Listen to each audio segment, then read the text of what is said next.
ठीक है बेटा, देखिए हम लोग जो है दादी माँ की बगिया पढ़ रहे हैं, जिसमें पेड़ पौधों के बारे में पढ़ रहे हैं। ठीक है, दादी जी अपने पोते को समझा रही हैं पेड़ पौधों का महत्व, पेड़ पौधों का देखभाल कैसे करते हैं।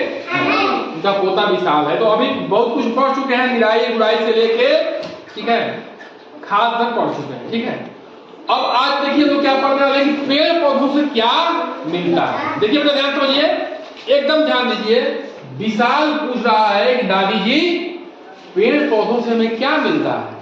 तो दादी समझा रही हैं कि बेटा उनसे फल, रेशे, दाल, सब्जियां, मसाले, अनाज, औषधि सभी पेड़ पौधों से मिलते हैं। अच्छा बताइए बेटा, हमें जो है बिना अनाज के जिंदा हम रह पाएंगे?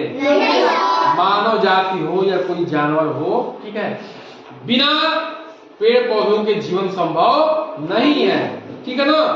अनाज, दाल, सब्जियां, सबसे बड़ी चीज कि जो ऑक्सीजन भी मिलता है, जिससे हम लोग सांस लेते हैं, वो भी पेड़ पौधों से ही मिलता है। तो पेड़ पौधे जीवित हैं तो हम जीवित हैं। बात समझ में आ रही है? और हम जीवित है तो वो जीवित है, ऐसा नहीं है। हम मर जाएंगे तो भी वो पेड़ पौधे जीवित रह जाएंगे। क्यों? क्योंकि वो अपना खाना खुद बनाते हैं, हम अपना खाना खुद नहीं बनाते हैं। हम लोग पेड़ पौधों पे डिपेंडेंट हैं। ठीक है, मतलब कि मानव जाति हो या जानवर हो, वो पूरी तरह से जो है पेड़ पौधों पे डिपेंडेंट है। लेकिन पेड़ पौधे क्या है, निस्वार्थ भाव से अपना खाना बनाते हैं और हम लोगों के लिए ये सारी चीजें देते हैं। उनसे लकड़ियां भी मिलता है, जिससे फर्नीचर बनता है और घर बनाने में भी उपयोग होता है। देखो जंगला का बनता है ना, फर्नीचर मतलब कुर्सी, मेज, देखो नहीं सोफा सेट या पलंग बनता है, क्या बनता है, चौकी वगैरह बनता है ना, ये लकड़ी से बनता है। और जो घर जो बनते हैं उसमें आप देखे होंगे जंगला वगैरह लगता है ना, खिड़की वगैरह लगता नहीं लगता है, तो वो भी कहां से मिलता है, लकड़ियों से, जो भी पेड़ों से मिलता। ठीक है। अच्छा, पेड़ पौधे बेटा समझो, पेड़ बने की जो थोड़ा सा बड़े हैं, वृक्ष जैसे नीम है, बरगद है, ये सब पेड़ हो गए। अब पौधे बने जैसे छोटे हैं, ठीक है, जैसे गेहूं का या गुलाब का, ये सब पौधे कहे जाएंगे। समझ में आ रहा है? ये ध्यान रखना। ये मत सोचो कि पेड़ पौधे क्या है। पेड़ जो थोड़ा बड़े हैं वो पेड़ हो गए, जो थोड़ा छोटे होते हैं वो क्या हो गए, पौधे हैं। ठीक है, लेकिन लाभ हमें दोनों से है, इसलिए उनका जो है हमें क्या करना चाहिए, देखभाल करना चाहिए और कोशिश करना चाहिए कि हमें हमेशा पेड़ लगाएं। जगह खाली तो वहां पेड़ लगाएं। ठीक है, और फालतू में पेड़ों को तोड़ना नहीं चाहिए।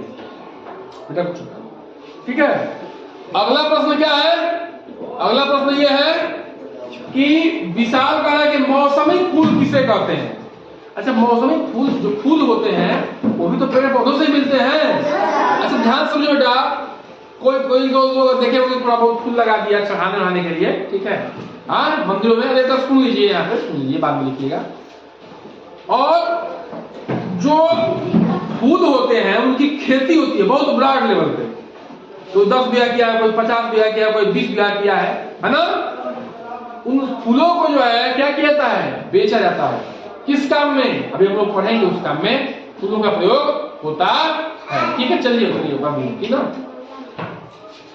अब ध्यान दीजिए, अलग अलग मौसम में अलग अलग प्रकार के फूल खिलते हैं, जैसे गेंदा, गुलाब, गुड़हल, चमेली, सूरजमुखी आदि। ठीक है, फूलों का उपयोग किसमें होता है, इत्र बनाने में। देखिए इत्र क्या होता है बेटा, जैसे सेंट होता है ना, सेंट भी फूलों से बनता है। मार दो लगता है दूसरा, पसीना भाई मार दोगे यहाँ पे तो पसीना नहीं होगा, सेंट मारता है। ठीक है, शरीर से बदबू नहीं आएगी, है ना। तो इत्र जो है बेटा अपने प्रदेश यानी उत्तर प्रदेश में जिला है कन्नौज, वहां पे इत्र बनता है। ठीक है, गुलाब जल, गुलाब जल भी गुलाब का जो जल है उससे है, वो भी क्या होता है, सेंट की तरह काम होता है। उसमें ग्लिसरीन मिला के, नींबू वगैरह मिला के बना के खाते हैं, तो ठंडियों में लगाएंगे तो जो है शरीर फटता नहीं है और अच्छा इसमें आता है, सुगंध आता है। ठीक है, सजावट में भी प्रयोग होता है फूलों का, होता है नहीं होता है, फूलों सजाते नहीं सजाते हो, हाँ रंगोली वगैरह बनाते हैं, ठीक ना।